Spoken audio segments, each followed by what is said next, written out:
Welcome to Sociology Vibes, where we simplify challenging ideas into easy to understand insights.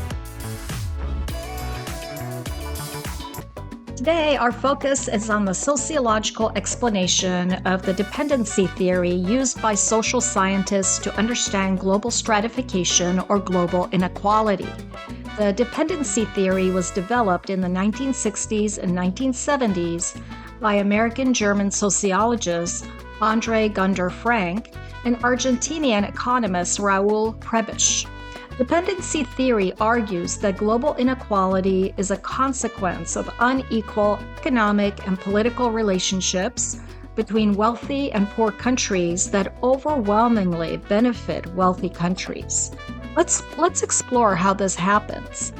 Many poor countries sell raw materials, including precious metals, crops, and oil, at low prices, while purchasing technologies, machinery, and medicines that cost more than they export. This makes it difficult for countries to develop their own industries. Wealthy multinational corporations often operate in poor countries and purchase cheap labor. Profits are not reinvested in poor countries and instead flow back to wealthy countries where the companies are based. For example, a corporation purchases coffee beans from Central American farmers and workers who work for very low wages, with the end product being fancy and expensive lattes at coffee shops in the United States. The extraction of natural resources from poor countries also contributes to environmental damage, pollution, and deforestation. Poor countries tend to rely on loans and aid from wealthy countries and international non-government organizations, which makes them indebted and can include provisions that limit their autonomy.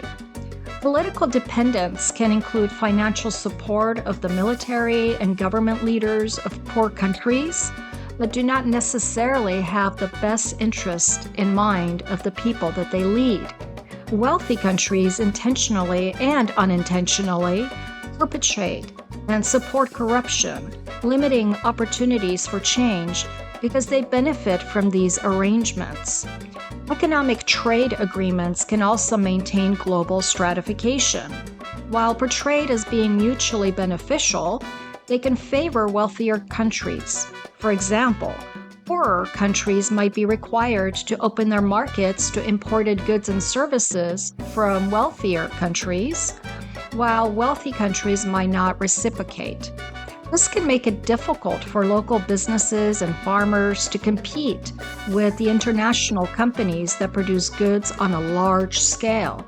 As part of a trade agreement, a poor country might agree to purchase soybeans from a wealthy country while denying it the ability to sell corn to the wealthy country. These examples demonstrate that global stratification and inequality is not random. It is built into the structure of the global system where resources, wealth, and power tend to flow from poorer countries to wealthier ones. In fact, Andre Gunder Frank argued that the success of wealthy countries comes at the expense of poor countries.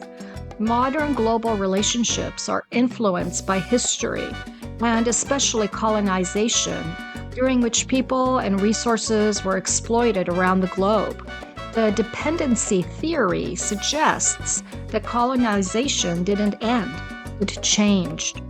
Critics of the dependency theory argue that not all countries that have faced historical and modern exploitation have remained poor, and suggest that countries take different paths and implement policies that benefit their status.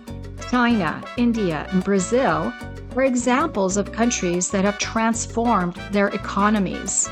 The dependency theory shifts our thinking to a systems perspective and encourages us to ask what structures are in place that keep countries poor, economically and politically dependent.